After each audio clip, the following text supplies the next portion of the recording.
ሰላም እንዴት ናችሁ? ፍሬ ህይወት ዮሐንስ ነኝ። በአፍሪካ ቀንድ በተለይም በኢትዮጵያ በኤርትራና በሌሎች ጎረቤት ሀገራት መካከል እየተፈጠሩ ያሉ ኢኮኖሚያዊ፣ ማህበራዊና ፖለቲካዊ ጉዳዮችን በትንታኔ ይዤላችሁ ቀርባለሁ። በዛሬው ቆይታችን በሶስት አንኳር ጉዳዮች ላይ አብረን ቆይታ የምናደርግ ይሆናል።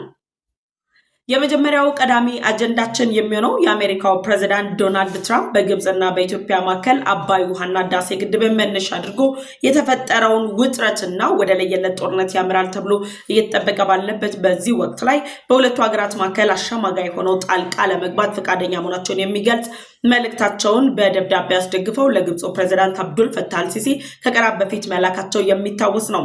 ያ ደብዳቤም ለኢትዮጵያና ለሱዳን መንግስት በግልባጭ እንዲደርሳቸውም ተደርጓል። ታዲያ የኢትዮጵያ መንግስት በዶናልድ ትራምፕ የሚዘጋጀው የድርድርና የውይይት ሀሳብ ላይ ከመቅረቡ አስቀድሞ ለአሜሪካው ፕሬዝዳንት ዶናልድ ትራምፕና ለግብፅ መንግስት ደግሞ የቅድመ ድርድር መነሻ ሀሳቦችን አስቀምጧል። አዲስ ኮምፓስ ሚዲያ የተለያዩ ዲፕሎማቲክ ምንጮችን መነሻ አድርጎ አግኝቻለሁ ባለው መረጃ መሰረት ኢትዮጵያ ያቀረበቻቸው 5 ነጥቦችን በተመለከተም በትንታኔ ይዤላችሁ ቀርቤያለሁ። ሁለተኛው አጀንዳችን የሆነው ከኢትዮጵያ ጋር የኢትዮጵያን ቀይ ባህር ጥያቄ ተከትሎ ኩርፊያ ውስጥ እየገቡ ከሚገኙ ሀገራት መካከል የጅቡቲ መንግስት ቀዳሚ ተጠቃሽ ሲሆን የጅቡቲ መንግስት አሁን ላይ ኢትዮጵያ ወደ ቀይ ባህር እንዳትጠጋና የጅቡቲ ወደቦችን በመጠቀም ቀይ ባህር ላይ ልትፈጥር ትችላለች ተብሎ የሚገመተውን ተጽዕኖ እንዳትፈጥር ለማድረግ ከሳውዲ አረቢያ እንዲሁም ደግሞ ከግብጽ ጋር የሁለትዮሽ ግንኙነታቸውን በማጠናከር ኢትዮጵያ በዶራሌ ወደብና በሌሎች የጅቡቲ ወደቦች ላይ የሚኖራትን አስተዋጽኦ ለማሳነስ የተለያዩ ጥረቶችን እያደረጉ ባሉበት በዚህ ወቅት ላይ በጅቡቲ የሚገኙ የአፋር ህዝቦች በጅቡቲው ፕሬዝዳንት ኦማር ጊሌ ላይ የመፈንቅለ መንግስት እርምጃ መጀመራቸውን የሚገልጹ መረጃዎች ይፋ ወጥተዋል። የጅቡቲ አፋሮችም የተለያዩ የጦር እርምጃዎችን ጭምር እየወሰዱ ነው። በጅቡቲ የተሰማው የተኩስ ልውውጥን በተመለከተም መረጃ ይዤላችኋለሁ። የመጨረሻውና ሶስተኛው አጀንዳችን የሆነው በአፍሪካ ቀንድ አሁን ላይ ከሚገኙ ውጥረቶች መካከል ከኢትዮጵያና ከኤርትራ ውጥረት በተጨማሪ እንደ አዲስ አደገኛ የተባለ ጦርነትን ያሳያል ተብሎ እየተጠበቀ የሚገኘው የራስ ገዟን ሶማሌላንድና የሶማሊያ ውጥረት ላይ የሶማሌ ፌዴራል መንግስት ፕሬዝዳንት የሆኑት ሐሰን ሼክ መሐመድ የአረቡ ኔቶን መስርቼ ጦሬን አዘምታለሁ ባሉ ማግስት ከራስ ገዟ ሶማሌላንድ ጋር በሰላማዊ መንገድ ለመወያየት የሚያስችል ጥሪ ለሀርጌሳ ባለስልጣናት አቅርበዋል። የሶማሌ ፌዴራል መንግስት ፕሬዝዳንት ሐሰን ሼክ መሐመድ ያቀረቡት የሰላም ጥሪን እንዲሁም ደግሞ ጥሪው ለምን ቀረበ በሚለው ጉዳይ ላይ ዝርዝር መረጃ ይዤላችሁ ቀርቤያለሁ። ለዩቲዩብ ቻናሌ አዲስ ከሆናችሁ ቻናሌን ሰብስክራይብ በማድረግ የደወል ምልክቷን መጫኑን እንዳትረሱ እየጠየኳችሁ፣ ቻናሌን ሰብስክራይብ አድርጋችሁ ቤተሰብ ሆናችሁ ደግሞ ላይክ እና ሼር በማድረግ መረጃውን ለሌሎች ወዳጅ ዘመዶቻችሁ እንድታደርሱ ጋበዝኳችሁ። ወደ ቀዳሚው መረጃችን ተሻገርኩ። የመጀመሪያውና ቀዳሚ አጀንዳችን የሆነው የአሜሪካው ፕሬዝዳንት ዶናልድ ትራምፕ እንግዲህ በኢትዮጵያና በግብጽ መካከል ዘመናት የተሻገረው የአባይ ውሃና የህዳሴ ግድብ ውጥረትን በተመለከተ የግብፁ ፕሬዝዳንት አብዱል ፈታህ አልሲሲና የውጭ ጉዳይ ሚኒስትሩ ባድር አብደላቲ በተደጋጋሚ ግብጽ የአባይ ውሃን ጉዳይ ወይም ደግሞ የውሃ ጉዳዩን ከህልውና ወይም ደግሞ ከብሔራዊ ጥቅሟ ጋር በማገናኘት ጭምር ከኢትዮጵያ ጋር ያለችበት ውጥረት የማይፈታ ኩንና ኢትዮጵያ ከህዳሴ ግድቡ በተጨማሪ አባይ ውሃን መነሻ ያደረጉ ሌሎች ሜጋ ፕሮጀክቶችን የምትገነባ ከሆነ የጦር እርምጃ ጭምር ሊወስዱ እንደሚችሉ ማስጠንቀቂያ ሲሰጡ ቆይተዋል። ታዲያ አሁን ላይ በአፍሪካ ቀንድ ላይ ለአሜሪካም ሆነ ለሌሎች ሀያላን ሀገራት ስትራቴጂካዊ አጋር እየሆነች ያለችው ኢትዮጵያን ሰላሟ የተጠበቀ እንድትሆን ለማድረግ የተለያዩ ሀገራት ጥረት ቢያደርጉም የአሜሪካው ፕሬዝዳንት ዶናልድ ትራምፕ ግን በአባይ ውሃ መነሻነት በግብጽና በኢትዮጵያ መካከል የተፈጠረውን ውጥረት በአደራዳሪነት እንዲሁም ደግሞ በአወያይነት ለመፍታት የሚያስችል ዝግጅት እንዳላቸው በመግለጽ ጭምር ለግብፁ ፕሬዝዳንት አብዱል ፈታህ አልሲሲ ከቀናት በፊት ደብዳቤ ጽፈው መላካቸው የሚታወስ ነው።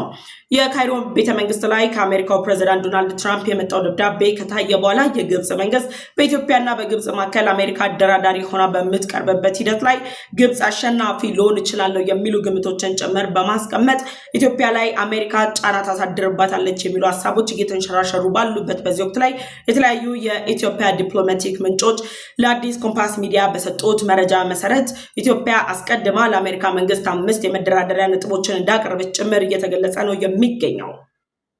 አዲስ ኮምፓስ የሚዲያ ተቋም ይፋ ባወጣው መረጃ መሰረት በኢትዮጵያና በግብጽ መካከል ያለው ህዳሴ ግድቡን መሰረት ያደረገው ድርድር በቀጣይ ጊዜያት የሚከናወን እንደሆነ በመግለጽ ጭምር ኢትዮጵያ ለሰላም ለድርድር በተደጋጋሚ ጥሪ ብታቀርብም የግብጽ የውጭ ጉዳይ ሚኒስትር ግን ለ13 ዓመታት ሲደረጉ የነበሩ ድርድሮች ለ13 ዓመታት ሲደረጉ የነበሩ ንግግሮች ሁሉ ማስመሰል የነበሩና ምንም ውጤት አምጪ አለመሆናቸውን ተከትሎ ግብጽ በይፋ ካሁን በኋላ ከኢትዮጵያ ጋር ለድርድር አልቀመጥም ወይም ደግሞ ውይይት አላደርግም በህልውናዬ ላይ ወይም ደግሞ ቀይ መስመር ብዬ ባሰመርኩት የአባይ ውሃ ላይ ኢትዮጵያ እርምጃ እየወሰደች ስለሆነ ጦሬን አዘምታለሁ ያለች ባለችበት በዚህ ወቅት ላይ የአሜሪካው ፕሬዝዳንት ዶናልድ ትራምፕ አደራድራለሁ የሚል ሐሳቦችን ማቅረባቸውን ኢትዮጵያ የድርድር ሐሳቡን በከፍተኛ ሁኔታ የምትቀበልና ሁልጊዜም ቢሆን ከዚህ ቀደም በነበሩት ዓመታትም ሆነ ካሁን በኋላ በሚኖሩ ዓመታት ኢትዮጵያ በአባይ ውሃ ላይ የሚደረጉ ሰላማዊ ድርድሮችን የምትቀበልና ዓለም አቀፍ ህጉንና ዓለም አቀፍ የውሃ ሀብት መተዳደሪያ ደንቦች የሚጠቅሷቸውን ስምምነቶች ጭምር በመጠቀም ኢትዮጵያ ለሚደረጉ ውይይቶች ዝግጁ መሆኗን ስትገልጽ ቆይታለች። አሁንም የአሜሪካው ፕሬዝዳንት ዶናልድ ትራምፕ ላቀረቡት የድርድር ሐሳብም ዝግጁ መሆኗን በይፋ አረጋግጣለች።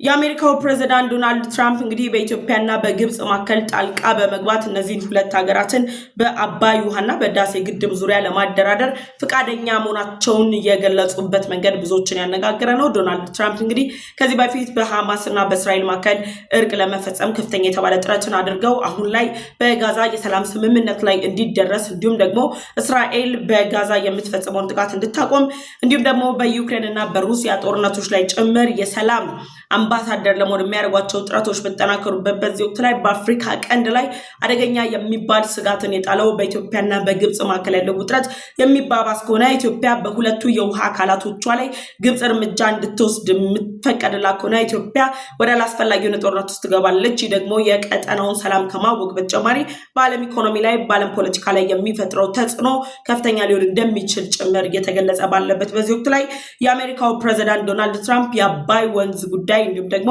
የህዳሴ ግድብ ቀዳሚ አጀንዳቸው በአፍሪካ ቀንድ ላይ አሜሪካ በጋራ ለመስራት የአፍሪካ ቀንድን ሰላም ለማስጠበቅ ብቻ ሳይሆን በመላው አፍሪካ ላይ ያወጣችው እቅድ ጋር ተያይዞ ቀዳሚ አጀንዳቸው መሆኑን ገልጸዋል። ከዛም በተጨማሪ ዶናልድ ትራምፕ በሁለቱ ሀገራት መካከል አደራዳሪ በመሆን ሚናቸውን በአግባቡ ለመወጣት የሚያስችል ዝግጅት እንዳላቸው ጭምር ነው የገለጹት። በነገራችን ላይ የአሜሪካው ፕሬዝዳንት ዶናልድ ትራምፕ ከወራት በፊት እንግዲህ የኢትዮጵያ መንግስት ፈጣን ምላሽ የሰጠበት ሁኔታን የፈጠረው ለህዳሴ ግድቡ ግንባታ አሜሪካ ድጋፍ አድርጋለች የሚሉ ሐሰተኛ መረጃዎችን ጭምር አሰራጭተው እንደነበረ በዛው ፍጥነት ደግሞ የኢትዮጵያ መንግስት ያን ማስተካከያ እንዲደረግ ኢትዮጵያ በራሷ አቅም በራሷ ህዝቦች ጥረት ህዳሴ ግድቡን ገንብታ መጨረሷን ጭምር የሚገልጹ መረጃዎችን ኢትዮጵያ በማውጣት በዓለም አቀፍ ደረጃ የአባይ ውሃና ህዳሴ ግድብ ጋር ተያይዞ ኢትዮጵያ የሚቀርቡባትን የትኛውንም አይነት ክሶችን ለመገልበጥ የሚያስችሉ አቅሞች እንዳላት የዲፕሎማሲ አቅሟን መፍጠሯን ደግሞ የዓለም አቀፍ ህግ የተለያዩ መመሪያዎችን ጭምር ጠብቃ የምትንቀሳቀስ ሀገር መሆኗን በይፋ አስመስክራለች።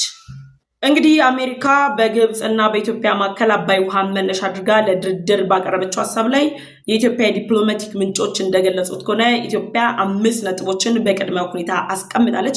እነዛ 5 ነጥቦች ምንድናቸው የሚሉትን ደግሞ እኔ ዘርዘር ያቀርብላችኋለሁ።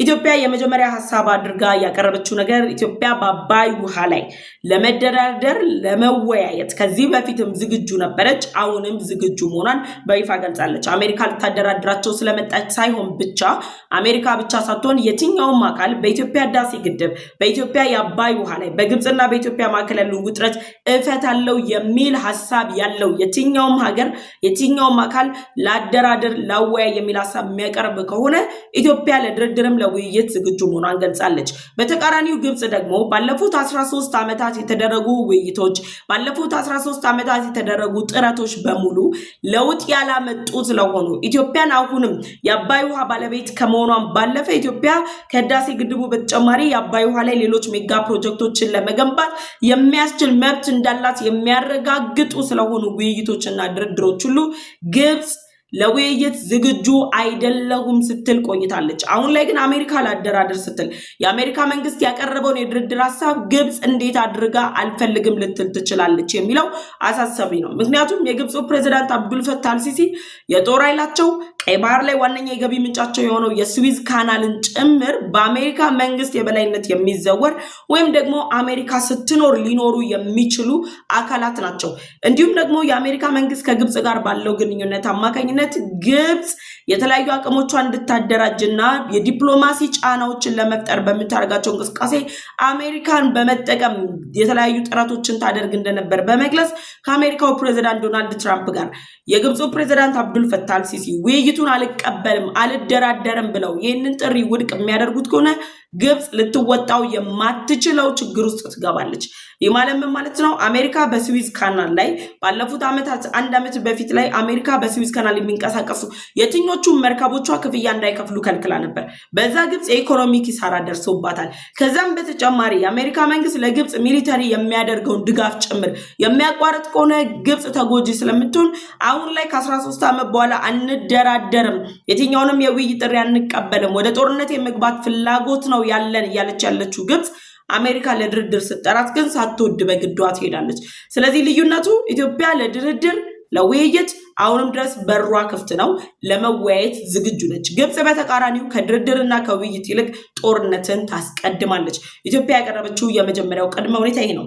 ሁለተኛው ቅድመ ሁኔታ ግብጽ የኢትዮጵያን የቀይ ባህር የመውጣት ፍላጎት በተለይም ደግሞ ኢትዮጵያ በአሰብ ወደብ ላይ እያሳየች ያለውን ፍላጎት የመደገፍ ግዴታ ወይም ደግሞ እንድትደግፍ የሚያደርግ ቅድመ ድርድር ሐሳብን አቅርቧል።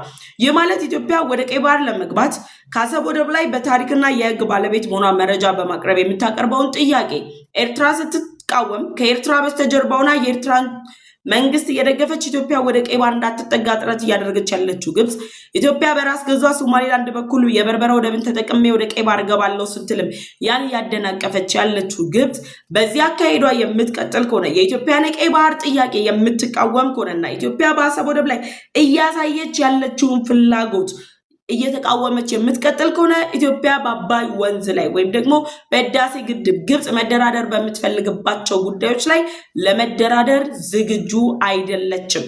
ይህ ማለት ነው ኢትዮጵያ በሁለቱ የውሃ አካላቶቿ ላይ የማይናወጥ የማይቀየር አቋም በመያዝ የመላው ኢትዮጵያውያን አጀንዳ አድርጋ ኢትዮጵያ የአባይ ውሃና የባህር በር ፍላጎቷን በኩል ሚዛን ታስቀምጣለች። አሁን ላይ የአባይ ውሃን ህዳሴ ግድቡን ገንብተን አጠናቀናል። የኢትዮጵያ የቀይ ባህር ጥያቄ ደግሞ ምላሽ ሊሰጠው ይገባል። ስለዚህ የኢትዮጵያን የቀይ ባህር ጥያቄ የዘመናት ጥያቄ ለማደናቀፍ ጥረት የምታደርገው ግብጽ አሁን ላይ እረፍት ልትወስድ ይገባል። በአሰብ ወደብ ላይ በተለይም ደግሞ እያሳየች ያለችው እንቅስቃሴ በአሰብ ወደብ ላይ የሚሰማውን ተቃውሞ ተከትሎ ከኤርትራ ጋር በማበር እያደረገች ያለችውን ጥረት ግብጽ ልታቆም ይገባል በማለት ሁለተኛው የድርድሩ ቅድመ ዝግጅት ነጥብ ሆኖ ይፋ ሆኗል። ሶስተኛው የኢትዮጵያ መንግስት ባቀረበው ጥያቄ መሰረት ግብጽ የኢሳያስ መንግስትን በቀጥታም ይሁን በተዘዋዋሪ መንገድ የጦር መሳሪያ ማስታጠቅ፣ የፋይናንስ ድጋፍ ማድረግን ጨምሮ የተለያዩ የሚታዩና የማይታዩ ድጋፎችን ከማድረግ እንድትቆጠብ ጠይቋል። ግብጽ ከዚህ በፊትም አስቀድሜ ነግሬያቸዋለሁ። ለኤርትራው ፕሬዝዳንት ኢሳያስ አፈወርቂ እያደረገች ያለችው ድጋፍ የኤርትራን ሉዓላዊነት ማስቀጠል፣ ኤርትራ እንደ ሀገር ቆማ እንድትሄድ ሳይሆን ግብጽ ከኢትዮጵያ ጋር የገባችበትን ውጥረት የኤርትራን ድንበር በመጠቀም የኢትዮጵያን ፍላጎት በኤርትራ ያለውን የአሰብ ወደብን ፍላጎት በማስቆም ኤርትራን መጠቀሚያ አድርጋ ነው እየዘወረቻት ያለችው።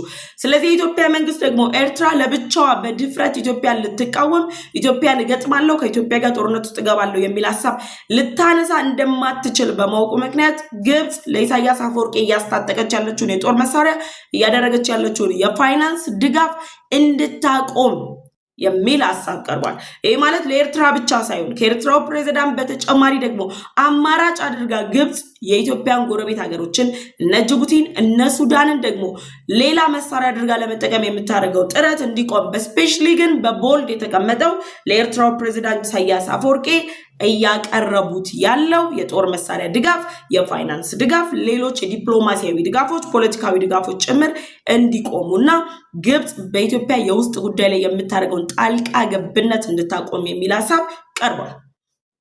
አራተኛ የሚሆነው ከአሜሪካ ጋር እንዲሁም ደግሞ ከሌሎች ኃይሎች ጋር በጋራ በመሆን ግብጽ ከኤርትራው ፕሬዝዳንት ኢሳያስ አፈወርቂን በመቃወም በኤርትራ ዲሞክራሲያዊ ስርዓት እንዲገነባ የኤርትራው ፕሬዝዳንት አምባገነናዊ የሆኑት የኤርትራው ፕሬዝዳንት ኢሳያስ አፈወርቂ ከስልጣን እንዲወገዱ በኤርትራ ዲሞክራሲ እንዲመጣ ኤርትራ እንደ ሀገር እንድትቆም የውጭ ፖሊሲዋ የተጠናላት ሀገር እንድትሆን ከጎረቤት ሀገራት ጋር ያላትን የሁለትዮሽ ግንኙነት እንድታጠናክር የሚያስችላት መንግስት ለመመስረት መንደርደሪያ የሆነው የተለያዩ የኤርትራ የውስጥ ኃይሎች እያደረጉት ያሉትን የመፈንቅለ መንግስት እርምጃ ግብጽ እንድትደግፍ ጥሪ ቀርቧል። ይሄ ማለት በአሜሪካ የሚገኙት የብሉ ሪቮሉሽን ኃይሎችን የአሜሪካ ሴናተሮች የአሜሪካ መንግስት ለማለት በሚያስደፍር ልክ ከፍተኛ ቁጥር ያላቸው የአሜሪካ ባለስልጣናት የብሉ ሪቮሉሽንን እየደገፉ ነው የሚገኙት።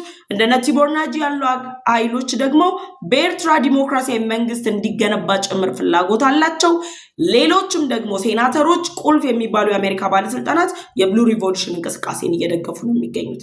ስለዚህ ከነዚህ አገሮች ጋር ግብጽ ልትተባበር ይገባል ከነ አሜሪካ ጋር ደን ደግሞ ከእስራኤልም ጋር ጭምር። እስራኤል በኢትዮጵያ ካላት ፍላጎት የተነሳ የኤርትራ መንግስት ከኢራን ጋር የፈጠረውን የሁለትዮሽ ግንኙነት በማቆም ኢራንና ኤርትራ መካከል ያለው ውጥረት እስራኤል በኤርትራ ያለው መንግስት ላይ እርምጃ ልትወስድ እንድችል እንደሚያደርጋት ጭምር በመግለጽ የኤርትራው ፕሬዝዳንት ኢሳያስ አፈወርቂን የሚቃወሙ አካላትን ግብጽ ልትተባበራቸው ይገባል የሚል አራተኛ ነጥብ ተነስቷል። አምስተኛው ነጥብ ሳውዲ፣ የተባበሩት አረብ ኤምሬት፣ አፍሪካ ህብረትን ጨምሮ ተሳትፏቸውን መደገፍ ይገባል። የተባበሩት አረብ ኤምሬት ለኢትዮጵያ ድጋፍ እንደምትሰጥ፣ የኢትዮጵያን የቀይ ባህር ጥያቄ እንደምትደግፍ፣ የኢትዮጵያን የባህር በር የማግኘት መብት እንደምትደግፍ ይታወቃል። የሳውዲ መንግስትም ከኢትዮጵያ ጋር ያለው የሁለትዮሽ ዲፕሎማሲ የኢኮኖሚና ፖለቲካዊ ግንኙነት ኢትዮጵያን ለመደገፍ የሚያስችል መሆኑ ይታወቃል። ስለዚህ ከነዚህ ሀገራት ጋር በመሆን ግብጽ አጋርነቷን ልትገልጽ ይገባል። ይህ ማለት በኢትዮጵያ ላይ በጠላትነት የተነሱባትን ኃይሎች በሙሉ መደገፏን በመተው ግብጽ ኢትዮጵያን ከሚደግፉ አካላት ጋር አብራ መቆም አለባት። በዚህ የሽምግል ወይም ደግሞ የድርድር ሂደት ውስጥ እነ ተባበሩት አረብ ኤምሬት እነ ሳውዲ የአፍሪካ ህብረት ጭምር ሊሳተፉበትና ሀሳባቸውን ሊሰጡበት ይገባል የሚሉ የቅድመ ድርድር ሀሳቦች ቀርበዋል።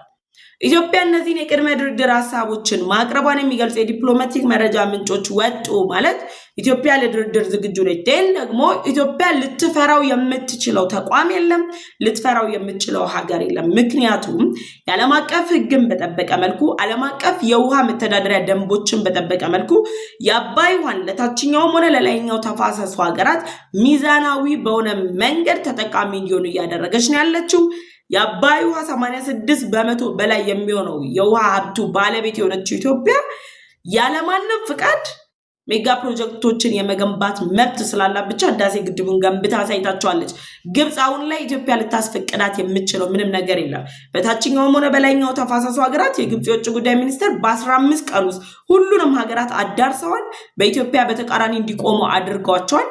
እነዚህ ሀገራት ግን ካላቸው ከቀራቸው 15% 20% የማይደርስ የውሃ ሀብት ድርሻ ላይ ለግብጽ ወግነው ኢትዮጵያ ላይ ተቃራኒ የሚቆሙ ከሆኑ ተጎጂ መሆናቸውን በመረዳታቸው ለግብጽ ይሁንታን አልሰጧትም። ስለዚህ የግብጽ መንግስት አሁን ላይ አሜሪካ ያቀረበችውን የድርድር ሀሳብ በግዳጅም ሆነ በፍላጎት ይቀበለዋል። ኢትዮጵያ ግን እነዚህ ቅድመ ሁኔታዎችን አስቀምጣ በአንድ ድንጋይ ሁለት ወፍ ልትመታ የምትችልበት ከአባይ ውሃ በተጨማሪ የአሰብ ወደብን በእጇ የምታስገባበትን እድል እንዲሁም ደግሞ አሰብ ወደብ ላይ የግብጽ መንግስት ከኤርትራ ጋር በማበር እየፈጠረ ያለውን ተጽዕኖ ግብጽ ከጨዋታው ውጭ ሆና ኤርትራ ለብቻዋ ተንጋላ የምትገኝበትና ያን ጊዜ ኤርትራ ከኢትዮጵያ ጋር ጦርነት ገባለው፣ ክርክር ገባለው፣ ድብድብ ገባለው የምትለውን ጉዳይ ደግሞ የምቋጭበት ምዕራፍ ሊደርስ እንደሚችል ጭምር ነው እንግዲህ የኢትዮጵያ የዲፕሎማቲክ ምንጮች እነዚህ መረጃዎችን ማውጣታቸው እየተነገረ ነው ያለው። ስለዚህ ዶናልድ ትራምፕ የሚያደርጉት ድርድር በሁላችንም ዘንድ በጉጉት ይጠበቃል። እንግዲህ ድርድሩን ኢትዮጵያ በበላይነት እንደምትቋጨው ቢታወቅም ግብጽ ምን አይነት ድራማ ልትፈጥር፣ ምን አይነት ፖለቲካ ልታመጣ፣ ምን አይነት ፕሮፓጋንዳ ልታሰራጭ እንደምችል ደግሞ ሊታወቅ አይችልም። ሀሳብ አስተያየታችሁን በዚህ ጉዳይ ላይ አስቀምጡልኝ። ወደ ሁለተኛው አጀንዳችን ተሻገርኩ። ሁለተኛው አጀንዳችን የኢትዮጵያን የቀይ ባህር ጥያቄ ተከትሎ እንግዲህ ከትንንሽ ሀገራት ከትልልቆቹ የረጅም ጊዜ ታሪክ ያላቸው ሀገራት ጭምር በኢትዮጵያ ላይ ተቃውሞ እያሰሙ ባሉበት በዚህ ወቅት ላይ ኢኮኖሚዋ፣ ፖለቲካዋ፣ የሀገር ሉዓላዊነቷ አጠቃላይ ጅቡቲ ያለ ኢትዮጵያ መኖር እንደማትችል እየተነገረ ባለበት በዚህ ወቅት ላይ የጅቡቲው ፕሬዝዳንት ኦማር ጊሌ ኢትዮጵያን ከቀይ ባህር ለማራቅ ከሚሰሩት ከነ ግብጽ፣ ከነ ኤርትራ፣ ከነ ሱዳን ጋር እንዲሁም ደግሞ ከሶማሊያ ጋር በጋራ አብረው የተለያዩ አቋም መግለጫዎችን ጭምር ሲያስቀምጡ ነበር። በኢትዮጵያ የወደብ አገልግሎት ላይ ጭምር አገልግሎቱን በማስተጓጎል ኢትዮጵያን ወደ ኋላ ለማስቀረትም የተለያዩ እንቅስቃሴዎችን ሲያደርጉ ነበር። እነዚህ ሁሉ መረጃዎችም እየወጡ ነበር። ታዲያ የጅቡቲው ፕሬዝዳንት ኦማር ጊሌ የኢትዮጵያን የቀይ ባህር መግቢያ ቁልፍ እንዳታገኝ ጥረት እያደረጉ ባሉበት በዚህ ወቅት ላይ የ2026 አገራዊ ምርጫ በደረሰበት በዚህ ወቅት ላይ ህግ በመቀየር የምርጫ ህግ በመቀየር እንደ አዲስ ፕሬዝዳንት ሆነው የሚመረጡበትን እድል አመቻችተው ከ75 ዓመት በላይ ቢሆናቸውም ግን ህግ በመሻር ጭምር አዲስ ህግ መስርተው ፕሬዝዳንት ሆነው ለመመረጥ ጥረት እያደረጉ ባሉበት በዚህ ወቅት ላይ ያላሰቡት ክስተት ተፈጥሯል። ያ ክስተት ምንድነው? በጅቡቲ የሚገኙ አፋሮች በይፋ የጅቡቲው ፕሬዝዳንት ኦማር ጊሌ ስልጣን እንዲለቁ በእሳቸው ላይ የመፈንቅለ መንግስት እርምጃ በመውሰድ የጅቡቲ አፋሮች መብታቸው እንዲከበር የጅቡቲ አፋሮች የሀገር ባለቤት መሆናቸውን ጭምር ያረጋገጡበትን አይነት እንቅስቃሴ ሲያደርጉ ቆይተዋል። እንግዲህ ከሳምንት በማይሞላ ጊዜ በፊት ነው እንግዲህ የፍሩድ የተባለው በጅቡቲ የሚገኘው የጅቡቲ አፋር ተወላጆች የመሰረቱት ኃይል በይፋ የጅቡቲው ፕሬዝዳንት ኦማር ጊሌን መፈንቅለ መንግስት ለመፈጸም እቅድ እንዳለው ገልጾ ጅቡቲ ላይ ያለው ጸረ ዲሞክራሲያዊ የሆነ አካሄድ አምባገነናዊ አካሄድ እንዲፈርስ እንዲሁም ደግሞ ከ80 በመቶ በላይ የሚሆነው የጅቡቲ መሬት ባለቤት መሆናቸውን ጭምር በመግለጽ እነዚህ የጅቡቲ አፋሮች በፖለቲካ በኢኮኖሚ ውስጥ ተሳትፎ እንዲያደርጉ በይፋ ጥያቄ አቅርበዋል። የማይሆን ከሆነ ብቻ ሳይሆን አሁን ላይም በይፋ የጦር ልምምድ እያደረጉ የጦር መሳሪያዎችን እየታጠቁ እንደሆነ ጭምር በመረጃዎች ሲገለጹ ቆይቷል። በጅቡቲ የሚገኙ አፋሮች በጅቡቲ መንግስት ላይ ውስጥ ለውስጥ ያደርጉት ከነበረው ተቃውሞ ውስጥ ለውስጥ ያደርጉት ከጦር ዝግጅት በተጨማሪ ደግሞ የእስራኤል መንግስት በጅቡቲ በአፋርና በኢትዮጵያ በሚገኙ በእነዚህ ሶስት አፋሮች ላይ የሚደርሱ የመብት ጥሰቶችን ኤርትራና ጅቡቲ ያደረሱባቸው ያሉ የመብት ጥሰቶችን እንዲከላከልላቸውና በእነዚህ ሁለት ሀገራት ላይ ያሉ መንግስታት ላይ የመፈንቅለ መንግስት እርምጃ ለመውሰድ የሚያስችል የጦር ድጋፍ እንዲደረግላቸው ለእስራኤል መንግስት ጥያቄ አቅርበዋል። እስራኤል ደግሞ በቀጠናው ካላት ፍላጎት እነዚህ ሶስት የአፋር ህዝቦች ደግሞ እስራኤል የበላይነቷን ለማስጠበቅ በምትፈልግበት ቀጠና ላይ መኖሪያቸውን ማድረጋቸውን ተከትሎ ለዚህ ድጋፍ ታደርጋለች ተብሎ እየተጠበቀ ባለበት በዚህ ወቅት ላይ እንግዲህ ፍሩድ የተባለው በጅቡቲ የሚገኘው በአፋር ተወላጆች የተመሰረተው ኃይል የተኩስ ልውውጥ በይፋ ጅቡቲ ላይ መጀመሩ ተሰምቷል። የፍሩድ ኃይል በጅቡቲ ላይ በከፈተው የተኩስ ልውውጥ ደግሞ የጅቡቲ የጸጥታ አካላት ተገድለዋል። የጅቡቲ የጸጥታ አካላትን አግተው ወስደዋል። እነዚህ ኃይሎች የተወሰዱበት የጅቡቲ የጸጥታ ኃይሎች የተመቱበት ዋነኛ ምክንያት በጅቡቲ መንግስት ላይ የመፈንቅለ መንግስት መፈጸም አለብን፣ መብታችን ሊከበር ይገባል ብሏል። በነገራችን ላይ በ24 ሰዓት ውስጥ በተወሰደ እርምጃ ነው እነዚህ የፍሩድ ኃይል ወይም ደግሞ በጅቡቲ የሚገኙ አፋር ተወላጆች የመሰረቱት ቡድን የጦር እርምጃ ወስዶ የጅቡቲ የጸጥታ አካላትን የገደለው። ከዛ በተጨማሪ በዚህ እንቅስቃሴ ላይ የሰሜን ጅቡቲን 80 በመቶ የሚሆነውን አካባቢ ይህ ታጣቂ ቡድን ተቆጣጥሮታል። ይህ ማለት የጅቡቲው ፕሬዝዳንት ኦማር ጊሌ ገና ምርጫው ላይ ሳይደርሱ በሰሜን አቅጣጫ በኩል ድምጽ የሚሰጣቸው የትኛውም አይነት የጅቡቲ ዜጋ አለመኖሩን በይፋ ያረጋገጠ እርምጃ ነው። እነዚህ አፋሮች የመብት ጥያቄ ብቻ አይደለም ያለባቸው። እነዚህ አፋሮች የቀይ ባህር ዳርቻ ባለቤቶች ናቸው። በጅቡቲ የሚገኙት፣ በኤርትራ የሚገኙት፣ በኢትዮጵያ የሚገኙ አፋሮች አንድ ላይ የሚጣመሩ ከሆነ ሲከፋቸው ሮጠው እየመጡ ኢትዮጵያ ውስጥ እየተወሸቁ ሲደላቸው ደግሞ ሲያገኙ አንዳንድ ሀገራት የዲፕሎማሲ ድጋፍ ሲያደርጉላቸው እነ ኤርትራና እነ ግብጽ ጉያ ውስጥ ሄደው የሚደበቁት የጅቡቲው ፕሬዝዳንት ኦማር ጊሌ አምባገነናዊ ናቸው፣ በሙስና የተጨማለቁ ናቸው፣ ለጅቡቲ እድገት የማይጠቅሙ መሪ ናቸው። ስለዚህ ሊወገዱ ይገባል። የአፋር ተወላጆች በፖለቲካ ውስጥ ልንሳተፍ ይገባል። የሀገሪቱ የመሬቱ ባለቤት እኛ ነን። ባለቤት በሆንበት ሀገር ላይ ልንገለል አይገባም በማለት ጥቃት መፈጸማቸው ነው እንግዲህ የተጠቀሰው። ኦማር ጊሌ ላይ አሁን እየተደረገ ያለው እንቅስቃሴ ምን ታጥቀዋል ለማለት እንኳን የሚያስችል አይደለም። የቀይ ባህር አፋሮች ለ3 ወራት የጦር ልምምድ ሲያደርጉ እንደነበር ይፋ አድርገዋል። እነዚህ ግን በጅቡቲ የሚገኙት አፋሮች ወይም ደግሞ ፍሩድ የተባለው ኃይል ሲያደርግ የነበረውን ዝግጅት በይፋ አላሳየም። ምን አይነት የጦር መሳሪያ እንደታጠቀ ይፋ አላደረገም። ስለዚህ ከማታውቀው መልአክ ነው የምታውቀው ሴጣን ይበልጣል እንደሚባለው ነው የሚሆንባቸው። ምክንያቱም የጦር አቅማቸውን አያውቁትም፣ ምን አይነት ስትራቴጂ እንደሚከተሉ አያውቁም። ግን እነሱ አግተው የወሰዳቸው የጅቡቲ የጸጥታ አካላትን እየገረፉ ምንም እያደረጉም ቢሆን የጅቡቲ እዛ አካባቢ የሰሜን ጅቡቲ አቅጣጫ ላይ ያለውን እንቅስቃሴ መረጃ ያገኛሉ። ስለዚህ በማያውቁት አይነት የጦር ዝግጅት ውስጥ የቆየው የጅቡቲ አፋሮች ኃይል አሁን ላይ የጅቡቲው ፕሬዝዳንት ኦማር ጊሌን ከስልጣን ሊያስወግድ ነው። ስለዚህ አምባገነኖቹ ኦማር ጊሌ፣ ኢሳያስ አፈወርቄ፣ አልሲሲ እና ጀነራል አልቡርሃን ተያይዘው መቀመቅ ሊወርዱ ነው። ይህ ደግሞ በጅቡቲና በኢትዮጵያ መካከል ያለውን የሁለትዮሽ ግንኙነትን የሚያውቅ በነዚህ በኢትዮጵያና በጅቡቲ መካከል ያለው የንግድ ልውውጥ ላይ ችግርን ሊፈጠር የሚችል መስተጓጎልን ሊፈጠር የሚችል ነው። ስለዚህ ኢትዮጵያ አስቀድማ በበርበራ ወደብ ላይ እንቅስቃሴዎችን ጀምራለች። ገባ ሳታጠና አይደለም ኢትዮጵያ በርበራ ወደብ ላይ ያሉ ነገሮችን ስታጣደፍ የነበረው። ጅቡቲ ላይ ያለው ውስጣዊ ውጥረት የሆነ ቀን ላይ እንደሚገነፈል ያስታውቅ ነበር። ገነፈለ።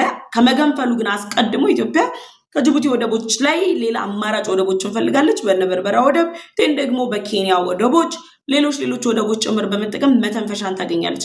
የጅቡቲ ጉዳይ ግን በውስጣዊ ኃይሎች እንግዲህ ኦማር ጊሌ ላይ ምን ሊፈጠር ይችላል ከስልጣን መወገድ ብቻ ሳይሆን በሱዳን ያለው የእርስ በርስ ጦርነት አይነት መልክ የሚኖሩ ጦርነት ጭምር ሊፈጠር እንደሚችልም ስጋቶች እየተቀመጡ ይገኛሉ። በዚህ ጉዳይ ላይ ሐሳብ አስተያየታችሁን አስቀምጡልኝ። የመጨረሻውና ሶስተኛው አጀንዳችን ላይ ተሻገርኩኝ። ሶስተኛውና የመጨረሻ አጀንዳችን ግብጽ፣ ሳውዲ አረቢያ፣ ኤርትራ እና ቱርክ በጋራ በመሆን እንግዲህ የሶማሌው ፕሬዝዳንት ሐሰን ሼክ መሐመድን እያጋፈሯቸው ከራስ ገዟ ሶማሊላንድ ጋር ወደ ጦርነት አስገብቷቸው ከእስራኤል፣ ከተባበሩት አረብ ኤምሬት፣ ከአሜሪካ እንዲሁም ደግሞ አሁን ላይ ፕሮሰስ እያደረገች ካለችው ከህንድ እንዲሁም ከኢትዮጵያ ጋር ጨምሮ ወደ ግጭት ሊያስገባቸው ጥረት እያደረጉ ባሉበት በዚህ ወቅት ላይ የሶማሌው ፕሬዝዳንት ሐሰን ሼክ መሐመድ ጦሬን አዘምታለሁ ባሉበት አንደበታቸው አሁን ደግሞ የሀርጌሳ መንግስት ባለስልጣናት ለሰላም ውይይት ለሰላም ድርድር እንድናረግ ጥሪ አቀርባለሁ ብለው ጥሪያቸውን ማቅረባቸውን ስፑትኒክ እንግዲህ ዘግቧል። የሶማሌው ፕሬዝዳንት ሐሰን ሼክ መሐመድ የራስ ገዟ ሶማሊላንድ የሰሜን ምስራቅ ግዛት አካል በነበረችው ሎሳንድ ባደረጉት ጉብኝትና የፕሬዝዳንቱ የበዓለ ሲመት ላይ ተገኝተው ነው። እንግዲህ በዛ የበዓለ ሲመት ላይ የሚገርማችሁ ነገር የጅቡቲ ባለስልጣናት ተገኝተዋል። የጅቡቲ ባለስልጣናት እዛ የተገኙበት ዋነኛው ምክንያት የሰሜን ምስራቅ ግዛት ነበረች፣ የሶማሊላንድ ነበረች አካባቢዋ። እዛ አካባቢ ላይ ካላቸው ኢንተረስት ብቻ ሳይሆን እዛ አካባቢ ላይ በመገኘት የራስ ገዟ ሶማሊላንድን የሉዓላዊ ሀገርነት እውቅናን የሚሸረሽሩትና የዲፕሎማሲያዊ ጫና የሚፈጥሩ ስለመሰላቸው እዛ አካባቢ ላይ ተገኝተዋል። ታዲያ የሶማሌው ፕሬዝዳንት ሐሰን ሼክ መሐመድ ለራስ ገዟ ሶማሊላንድ የተሰጠው የሉዓላዊ ሀገርነት እውቅና ተገቢ አይደለም፣ እስራኤል የሰጠችው አግባብነት የሌለው እውቅና ነው ብለዋል። ከዛ በተጨማሪ ግን ምንድነው ያሉት? አሁንም ለሰላም ለውይይት ዝግጁ ነን። ስለዚህ የሀርጌሳ ባለስልጣናት ከሶማሌ ባለስልጣናት ጋር በጋራ ቁጭ ብለን እንድንወያይ በማለት ጥሪ አቅርበዋል። በጣም ያስገረመኝ ነገር የአፍሪካ ቀንድ ላይ የቀይ መስመሩ ፖለቲካ አሁን ላይ የተፋፋመ ነው። ግብጽ በህዳሴ ግድቡ ላይ ቀይ መስመር ታልፏል። በቀይ ባህር ላይ ቀይ መስመር ታልፏል። በአባይ ውሃ ላይ ኢትዮጵያ ቀይ መስመር አልፋለች። ቀይ መስመሩ ስትል ቆየች ግብጽ። የፕሬዝዳንት አብዱል ፈታህ አልሲሲ አጨብጫቢ የሆኑት የኤርትራው ፕሬዝዳንት ኢሳያስ አፈወርቂም ኢትዮጵያ ቀይ መስመር አልፋ የኤርትራን ሉዓላዊነት በመጣስ ወደ ቀይ ባህር ለመግባት ወረራ እየፈጸመችብን ነው አሉ። አሁን ደግሞ መጡና አጋራቸው ወይም ደግሞ የነዚህ ሁለቱ መሪዎች የልብ ሰው ሳይሏቸውም ሰውየው ሲያገኙ ሸርተት ይላሉና ምን አሉ? የቀይ መስመሩ ተጥሷል። ቀይ መስመር ጥሳ ነው እስራኤል እውቅና የሰጠችው። ራስ ገዟ ሶማሊላንድ የሉዓላዊ ሀገርነት እውቅናን ያገኘችው ቀይ መስመር ተጥሶ ነው በማለት ጭምር ገልጸዋል። ከዛ በኋላ የሶማሌው ፕሬዝዳንት እንግዲህ በሰላም ለመወያየት የሚያስችሉ ሐሳቦችን አቅርበዋል። የራስ ገዟ ሶማሊላንድ ባለስልጣናት ደግሞ አገራቸው የሉዓላዊ ሀገርነት እውቅናን ከእስራኤል በይፋ ብታገኝም ሌሎች ሀገሮች ጭምር የሉዓላዊ ሀገርነት እውቅናውን እንዲሰጧቸው ጥረቶችን እያደረጉ ነው ያሉት። የራስ ገዟ ሶማሊላንድ ፕሬዝዳንት እንግዲህ ወይ ዛሬ ወይ ነገ በዚህ በፊታችን ባሉ ቀናት ውስጥ እስራኤል ሄደው ከእስራኤል ጋር የሚፈረመውን ስምምነት ይፈርሙና ኢትስ ኦቨር በቃ ራስ ገዟ ሶማሊላንድ ሉዓላዊት ሀገር ትሆናለች የሚለው ሐሳብም እየተጠቀሰ ነው ያለው። ያው በሰጥቶ መቀበል መርህ ስለሆነ ራስ ገዟ ሶማሊላንድ ሉዓላዊነቷን የምታገኘው ከአሜሪካ ጋር፣ ከህንድ ጋር፣ ከኢትዮጵያ ጋር እንዲሁም ከተባበሩት አረብ ኤምሬት ጋር ቀጣይነት ያላቸው ሂደቶች ይፈጠራሉ እየተባለ ባለበት በዚህ ወቅት ላይ እንግዲህ ድሮም እሳቸውን አምኖ ታጥቆ ጦር ሜዳ የገባ ሰው ጦር ሜዳ ላይ ጥለውት እንደሚመጡ የሚነገርላቸው ሐሰን ሼክ መሐመድ ሸርተት ብለው የሰላም ውይይት እንዲደረግ ጥሪ ያቀርበዋል። መረጃውን ለማድረስ ያክል ነው። በዚህ ጉዳይ ላይ ሐሳብ አስተያየታችሁን በኮሜንት ሴክሽን ላይ አስቀምጡልኝ። አብሬያችሁ የቆየሁት እኔ ፍሬ ህይወት ዮሐንስ ነበርኩኝ። በቀጣይ በሌሎች መረጃዎች ተመልሼ እመጣለሁ። ለዩቲዩብ ቻናል አዲስ ከሆናችሁ የደወል ምልክቷን ተጭናችሁ ቻናሌን ሰብስክራይብ ማድረግ እንዳትረሱ። ቻናሌን ሰብስክራይብ አድርጋችሁ ቤተሰብ ከሆናችሁ ደግሞ ላይክ እና ሼር በማድረግ መረጃውን ለወዳጅ ዘመዶቻችሁ እንድታጋሩ ጋበዝኳችሁ። በቀጣይ በሌሎች መረጃዎች እንገናኛለን። መልካም ጊዜ